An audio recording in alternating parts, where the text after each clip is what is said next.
நீங்கள் பார்த்து கொண்டிருப்பது உங்கள் ஜாஷுவா டிவி. சகல ஜனங்களுக்கும் நற்செய்தி.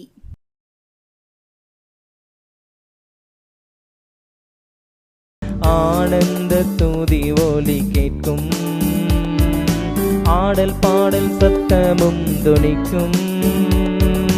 ஆகாய விண்மீனாய் அவர் ஜனம் பெருகும், ஆண்டவர் வாக்கு பலிக்கும். கிறிஸ்துவுக்குள் அன்பான தேவ ஜனமே, இந்த நாளிலும் இந்த தொலைக்காட்சியின் வழியாக உங்களையும் சந்திப்பதிலே மிகுந்த மகிழ்ச்சி அடைகிறோம். கர்த்தர் தாமே உங்களையும் உங்கள் குடும்பங்களையும் ஆசீர்வதிப்பாராக.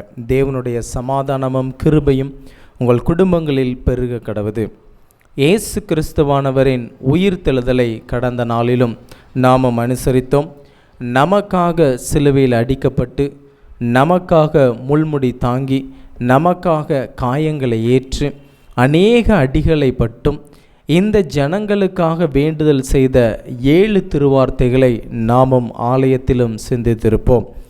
இயேசு கிறிஸ்துவானவர் சிலுவையில் தொங்கிக் கொண்டிருந்த வேளையிலும் அவரை சுற்றியிருந்த ஜனங்கள் இயேசுவின் வாயிலிருந்து என்ன வார்த்தை புறப்பட்டு வரப்போகிறது, அவர் என்ன காரியத்தை குறித்து பேசப்போகிறார், ஒருவேளை அநேகருக்கு அற்புதங்களையும் அடையாளங்களையும் செய்த இயேசு கிறிஸ்து தனக்கு ஒரு பிரச்சனை ஏற்பட்ட போது அதை எவ்விதமாக கையாளப் போகிறார் என்பதையும் குறித்து வேடிக்கை பார்ப்பதற்கு அநேக மனிதர்கள் காத்திருந்தார்கள்.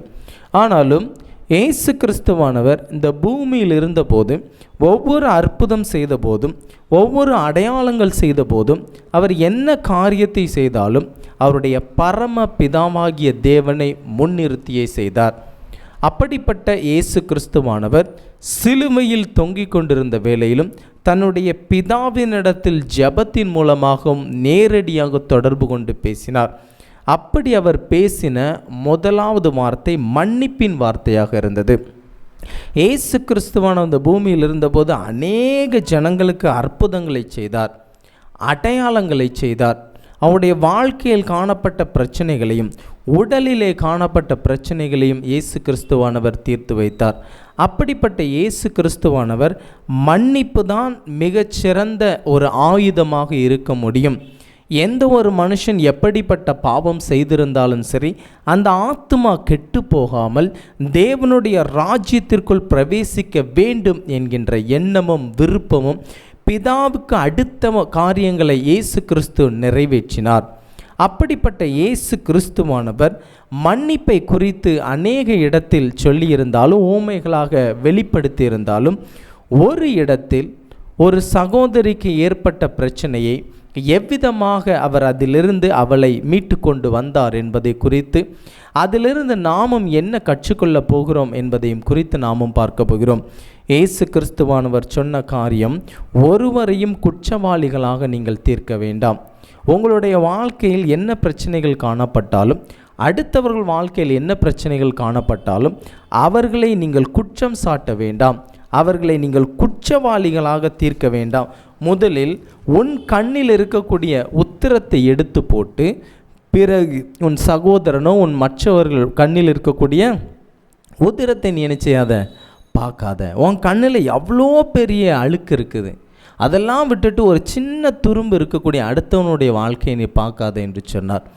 இன்றும் நாமும் சிந்திக்க போகிற இந்த பகுதியிலும் இயேசு கிறிஸ்துவானவர் என்ன காரியத்தை நமக்கும் கற்பிக்கப் போகிறார், நம்மளுடைய வாழ்க்கையிலும் அப்படிப்பட்ட காரியங்களில் நாம் இருக்கிறோமா, அப்படிப்பட்ட பாவத்தில் இருந்து துக்கத்தில் இருந்து நாமும் சிக்கி கொண்டிருந்தால் அதிலிருந்து எப்படி வெளிவர வேண்டும் என்பதை குறித்து, ஒருவேளை அநேக பாவங்களை நாம் செய்திருக்கலாம், நியாயப்பிரமாணத்திற்கு விரோதமான பாவங்களை செய்திருக்கலாம். எல்லா பாவங்களையும் நீக்கி நம்மையும் சுத்திகரிப்பதற்கு இயேசு கிறிஸ்துவானவர் வல்லமையுள்ள தேவனாக இருக்கிறார். அவருக்கு சகல அதிகாரங்களும் கொடுக்கப்பட்டிருக்கிறது.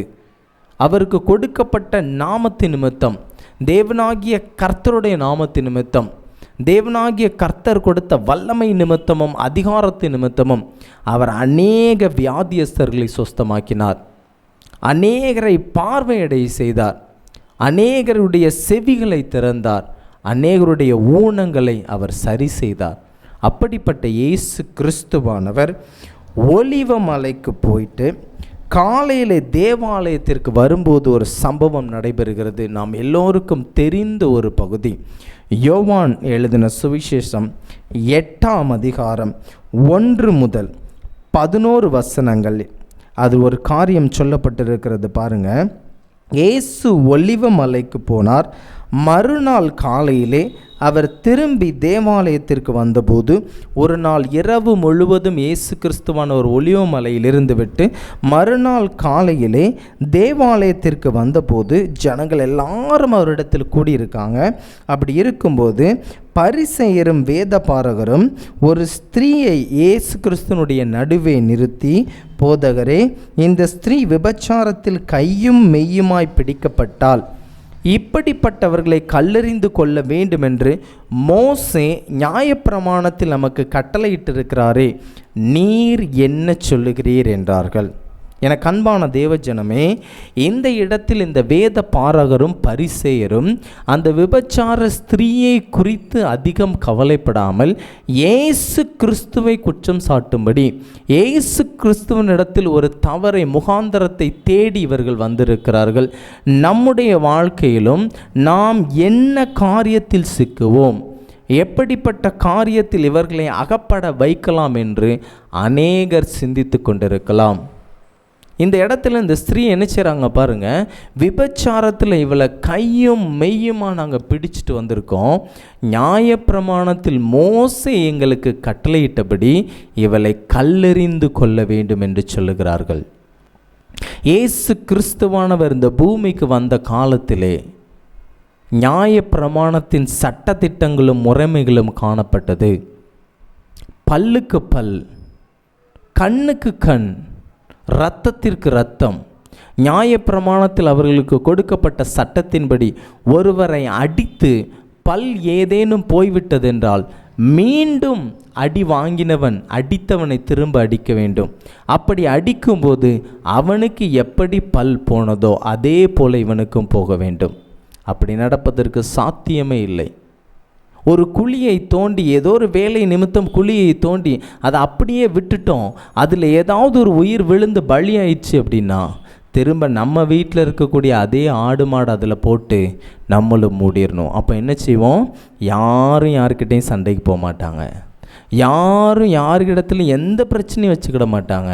ஒருவேளை அவன் அடிக்கும்போது அவனுக்கு ஒரு பல்லு போயிட்டுன்னா திரும்ப அவன் நம்மளை அடிக்கும்போது நமக்கு 2 பல்லு போயிட்டுன்னா நம்ம என்ன செய்வோம்னு சொல்லி நினைப்போம். ஒருவேளை ஒரு குழியை தோண்டி அதில் ஏதாவது ஒரு பிரச்சனை ஆகிட்டுன்னா திரும்ப மறுபடியும் நம்ம வீட்டில் இருக்கக்கூடிய ஆடு மாடுகளை நம்ம போட வேண்டி இருக்குமேன்னு சொல்லி அந்த குழியை ஒழுங்காக மூடிவிடுவார்கள். சட்டத்திட்டங்கள், நியாயப்பிரமாணத்தின் சட்டத்திட்டங்களை அவர்களுக்கு கொடுக்கப்பட்டது. விபச்சாரத்தில் பிடிபட்டவர்களை கல்லெறிந்து கொள்ள வேண்டும் என்று மோசேக்கு தேவனாகிய கர்த்தரால் கொடுக்கப்பட்ட நியாயப்பிரமாணம். அப்படிப்பட்ட நியாயப்பிரமாணத்தை பின்பற்றக்கூடிய அந்த காலத்தில் இயேசு கிறிஸ்துவானவர் நியாயப்பிரமாணத்தின் தண்டனையிலிருந்து மாற்றி அவர்களுடைய ஆத்துமாவை தேவனுக்கென்று நாம் எடுக்க வேண்டும் என்பதற்காக அந்த நியாயப்பிரமாணத்தை கிருபையின் பிரமாணமாக மாற்றுகிறார். எனக்கு அன்பான தேவஜனமே, நம்முடைய வாழ்க்கையிலும் நாம் எப்படிப்பட்ட பாவம் செய்திருந்தாலும் சரி, எப்படிப்பட்ட சாபத்தில் நாம் அகப்பட்டிருந்தாலும் சரி, நம்மை கிருபையாக மீட்டெடுப்பதற்கு நம் தேவனாகிய கர்த்தர் நம்மோடு இருக்கிறார். இவங்க எல்லாரும் சொல்லக்கூடிய காரியம் 6ஆம் வசனம், அவர் மேல் குற்றம் சுமத்துவதற்கான காரணம் உண்டாகும் பொருட்டு அவரை சோதிக்கும்படி இப்படி சொன்னார்கள். இயேசுவோ குனிந்து விரலினால் தரையிலே எழுதினார். இயேசு கிறிஸ்துவனிடத்தில் ஏதாவது ஒரு குற்றம் இருக்கும் என்று சொல்லி இவங்க இயேசு கிறிஸ்துவனிடத்தில் சொல்லும்போது இயேசு கிறிஸ்து குனிஞ்சு தரையில் எழுதிக்கிட்டே இருக்காரு. இயேசு கிறிஸ்துவானவர் எதற்காக குனிந்து தரையில் எழுத வேண்டும்? ஏனென்று சொன்னால் இவர்கள் அவருக்கு முன்பதாக வைக்கக்கூடிய காரியம் மோசேயின் நியாயப்பிரமாணம். தேவனாகிய கர்த்தர் மோசேவுக்கு என்ன நியாயப்பிரமாணத்தை கொடுத்தாரோ அந்த நியாயப்பிரமாணத்தின்படி இவள் தண்டிக்கப்பட வேண்டும் என்று சொல்லுகிறார்கள். கை விரலினால், தேவனுடைய கை விரலினால் எழுதப்பட்ட நியாயப்பிரமாணம், அந்த நியாயப்பிரமாணத்தை கிருபையின் பிரமாணமாக மாற்றி இவளுடைய ஆத்துமா எனக்கு வேண்டும், இவளுடைய ஆத்துமா எனக்கு வேண்டும். என்னுடைய தேவனுடைய ராஜ்யத்தில் இவள் பாவங்கள் மன்னிக்கப்பட்டவளாகவும் மீறுதல்கள் மன்னிக்கப்பட்டவளாகவும் என்னுடைய தேவனுடைய பரலோக ராஜ்யத்திற்கு இந்த பாவமுள்ள ஆத்துமாவை நான் கழுவி சுத்தப்படுத்தி எடுத்து கொள்ள வேண்டும் என்று இயேசு கிறிஸ்துவானவர் அந்த நியாயப்பிரமாணத்தை கிருபையின் பிரமாணமாக மாற்றுகிறார். அந்த நியாய பிரமாணத்தை கிருபையின் பிரமாணமாக மாற்றுகிறார்.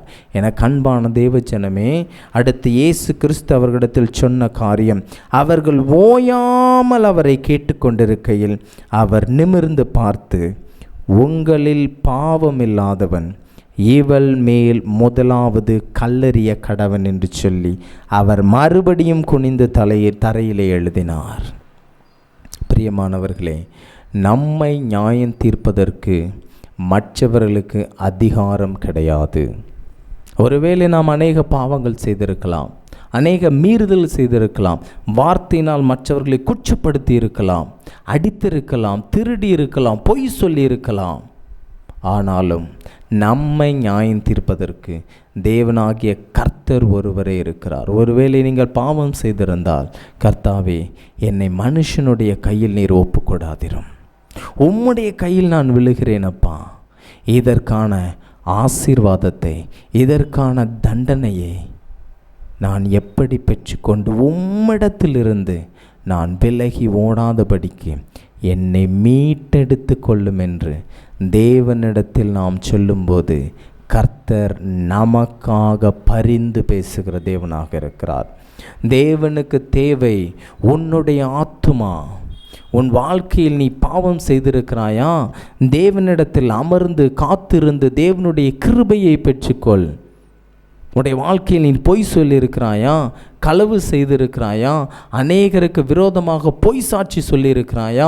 எல்லாவற்றையும் விட்டுவிட்டு தேவனாகிய கர்த்தாவே, என்னை கிருபையாக மீட்டெடுத்து கொள்ளும், கிருபையாக மீட்டெடுத்து கொள்ளும், என் ஆத்துமாவை உம்மிடத்தில் தருகிறேன், என்னை கிருபையாக மீட்டெடுத்து கொள்ளும் என்று நாம் சொல்லும்போது நியாய பிரமாணத்தின் பாவத்திலிருந்தும் சாபத்திலிருந்தும் நம்மை மீட்டெடுப்பதற்காக கிறிஸ்து இயேசு நமக்காக சிலுவையில் பலியானார். மன்னிப்பு தேவனிடத்தில் மாத்திரம்தான் இருக்கிறது. நம் தேவனாகிய கர்த்தரிடத்தில் திரளான மீட்பு உண்டு. நம்மை மீட்டெடுப்பதற்கு அவர் ஒருவரே வல்லமையுள்ள தேவனாக இருக்கிறார். அவங்க மறுபடியும் ஆண்டவரிடத்தில் கேட்கும்போது ஆண்டவர் சொன்ன காரியம், உங்களில் பாவம் இல்லாதவன் இவள் மேல் முதலாவது கல்லெறிய கடவன் என்று சொல்லி அவர் மறுபடியும் குனிந்து தரையிலே எழுதினார். எல்லாரும் கேட்குறாங்க, சுற்றி நின்று கேட்டுட்ருக்காங்க. யாரெல்லாம் இவளை கல்லெறிஞ்சு கொல்லணும்னு வந்தாங்களோ எல்லாரும் சுற்றி நின்று கேட்டுட்ருக்காங்க. நமக்கும் விரோதமாக எழும்பி நிற்கக்கூடிய ஜனங்களை பார்த்து தேவனாகிய கர்த்தர் சொல்லுகிறார், நீங்கள் இதுவரை எந்த பாவமும் செய்யாமல் இருந்தால், இதுவரைக்கும் நீங்கள் எந்த பாவமும் உங்களுடைய வாழ்க்கையை நீங்கள் செய்யாமல் இருந்தால், என் பிள்ளையை நீங்கள் முதலாவது குற்றம் சாட்டுங்கள். பாவத்தில் சிறியது பெரியது என்று எதுவும் கிடையாது. சிறிய காரியமானாலும் தேவனுக்கு பிடிக்கவில்லை என்றால் அது பாவம்தான். பெரிய காரியமானாலும் சரி, தேவனுக்கு பிடிக்கவில்லை என்றால் அதுவும் பாவம்தான். பாவத்தில் சிறிய பாவம் பெரிய பாவம் என்பது கிடையவே கிடையாது. எல்லாம் பாவம்தான். தேவனுடைய சமூகத்தில், தேவனுடைய சிந்தனையில் பாவம் என்பது பாவம்தான். அவர் இது இந்த பாவம் அந்த பாவம் என்று பிரித்து பார்க்கக்கூடிய தேவன் அல்ல. பாவம் என்றால் அனைத்தும் பாவம்தான். எனக்கு அன்பானவர்களே, இப்பொழுது இயேசு கிறிஸ்து அவர்களை பார்த்து சொன்னபோது அவர்களுடைய மனசாட்சியில் கடிந்து கொள்ளப்பட்டு பெரியோர் முதல் சிறியோர் வரைக்கும் ஒவ்வொருவராய் போய்விட்டார்கள். அவர்கள் அதை கேட்டு தங்கள் மனசாட்சியினால் கடிந்து கொள்ளப்பட்டு பெரியோர் முதல் சிறியோர் வரைக்கும் ஒவ்வொருவராய் போய்விட்டார்கள். இயேசு தனித்திருந்தார். அந்த ஸ்திரீ நடுவே நின்றாள். ஒரு கூட்டத்தோடு வந்தான். ஒரு கூட்டமாக அவளை தேடி வந்தாங்க நியாயம் தீர்ப்பதற்கு. ஆனாலும் இப்பொழுது அந்த ஆத்துமா தேவனிடத்தில், தேவனுடைய கையில் ஒப்பு கொடுக்கப்பட்டது. இவர்கள் எல்லாரையும் துரத்தி விட்டு எனக்கு உன் ஆத்துமா போதும், எனக்கு உன் ஆத்துமா போதும். நீ உன் வாழ்க்கையில் எப்படிப்பட்ட பிரச்சனை செய்திருந்தாலும், எப்படிப்பட்ட சூழ்நிலை இருந்தாலும் சரி, உன்னுடைய பாவத்தை மன்னிப்பதற்கு என் பிதாவாகிய தேவன் இருக்கிறார். அவர் சொன்ன காரியம் பாருங்கள். இயேசு நிமிர்ந்து அந்த ஸ்திரீயை தவிர வேறொருவரையும் காணாமல், ஸ்திரீயே, உன்மேல் குற்றம் சாட்டினவர்கள் எங்கே? ஒருவனாகிலும் உன்னை ஆக்கினைக்குள்ளாக தீர்க்கவில்லையா என்றார். அதற்கு அவள், இல்லை ஆண்டவரே என்றாள். இயேசு அவளை நோக்கி, நானும் உன்னை ஆக்கினைக்குள்ளாக தீர்க்கிறதில்லை, நீ போ, இனி பாவம் செய்யாதே என்றார். அவளுக்கு ஒரு மன்னிப்பு கொடுக்கப்பட்டது, அவளுக்கு ஒரு மறு வாழ்வு கொடுக்கப்பட்டது. அவளுடைய பாவத்திலிருந்தும் சாபத்திலிருந்தும் அவள் செய்த அக்கிரமத்திலிருந்தும் மீண்டும் சுத்திகரிக்கப்பட்ட ஒரு வாழ்க்கை அவளுக்கு கொடுக்கப்பட்டது. மீண்டும் அவளுக்கும் ஒரு சுத்திகரிக்கப்பட்ட ஒரு வாழ்க்கை கொடுக்கப்பட்டது. இயேசு சொன்ன காரியம், நானும் உன்னை ஆக்கினைக்குள்ளாக தீர்க்கவில்லை. மோசேயின் நியாயப்பிரமாணத்தின்படி உன்னை ஆக்கினைக்குள்ளாக நான் தீர்க்கிறதில்லை, ஆனாலும் உன் பாவங்கள் எல்லாம் மன்னிக்கப்பட்டது. போ, இனி பாவம் செய்யாதே. போய் உன்னுடைய வாழ்க்கையில் நீ நல்ல முறையில் வாழு. உனக்கு விருப்பமான காரியங்கள் எதுவோ அந்த காரியத்தில் தேவ பயத்தோடு நீ இருந்து கொள் என்று அவளையும் அனுப்பிவிட்டார். அதுக்கடுத்து அந்த ஸ்திரீயை குறித்து வேதத்தில் எங்கேயும் சொல்லப்படலை, அவளை பற்றி எங்கேயும் பேசப்படலை. எனக்கு அன்பானவர்களே, நம்முடைய வாழ்க்கையில் நாம் பாவம் செய்திருப்போமே ஆனால், நம்முடைய வாழ்க்கையிலும் நாம் அக்கிரமம் செய்திருப்போமே ஆனால், ஆண்டோடைய சமூகத்தில் போய் விழுந்து, கர்த்தாவே, இதுவரை என்னுடைய வாழ்க்கையில் நான் பாவம் சாபம் எல்லா விஷயத்திலும் நான் இருந்திருக்கிறேன், ஆனாலும் இனி நான் எதையும் செய்ய மாட்டேன்ப்பா. புது வாழ்க்கையை தேவனுடைய நாமத்து நிமித்தம் நான் வாழப்போகிறேன் என்று கர்த்தருடைய கையில் நாம் ஒப்பு கொடுக்கும்போது, கர்த்தர் நியாய பிரமாணத்தின் பாவத்திலிருந்தும் சாபத்திலிருந்தும் நம்மை மீட்டெடுப்பதற்கு வல்லமையுள்ள தேவனாக இருக்கிறார். நியாய பிரமாணத்தின் பாவங்கள் சாபங்கள் எதுவும் நம்மை அண்டிக்கொள்ளாதபடிக்கு, எதுவும் நம்மை சார்ந்து விடாதபடிக்கு சிலுவையில் நமக்காக பாவமானார், சிலுவையில் நமக்காக சாபமானார். என கண்பானவர்களே, இன்று கர்த்தருடைய கையில் ஒப்பு கொடுப்போம், இன்று கர்த்தருடைய கையில் ஒப்பு கொடுப்போம். ஒரு விசை கண்களை மூடி, கர்த்தாவே, உம்முடைய கையில் என்னுடைய ஆத்துமாவை நான் ஒப்புவிக்கிறேனப்பா. ஒருவேளை என்னுடைய வாழ்க்கையில் நான் நியாய பிரமாணத்திற்கு உட்பட்ட பாவங்களை செய்திருப்பேனே, ஆனால் அதை எல்லாவற்றையும் மாற்றி கிருபையினால் என்னை மீட்டுக்கொள்ளும், கிருபையினால் என்னை மீட்டுக்கொள்ளும். அன்பின் பரலோக பிதாவை மை துதிக்கிறோம், சோஸ்தரிக்கிறோம். ஒருவராய் பெரிய அதிசயங்கள் செய்கிறவரை மை துதிக்கிறோம் அப்பா.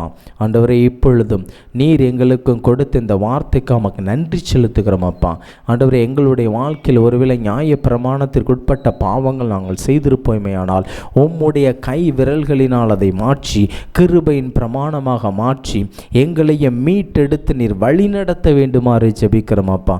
நியாய பிரமாணத்தின் பாவங்களையும் சாபங்களிலும் சிக்கி தவித்து கொண்டிருக்கக்கூடிய எங்களையும் கண்ணோக்கி பார்த்து எங்களுடைய பாவங்கள் அக்கிரமங்கள் எல்லாவற்றையும் மன்னித்து விட்டு இனி நாங்கள் பாவம் செய்யாமல் ஒரு நிம்மதியான வாழ்க்கை வாழ நீர் கிருபை கொடுக்கணுமா ஜெபிக்கிறோம் ஆண்டவரே.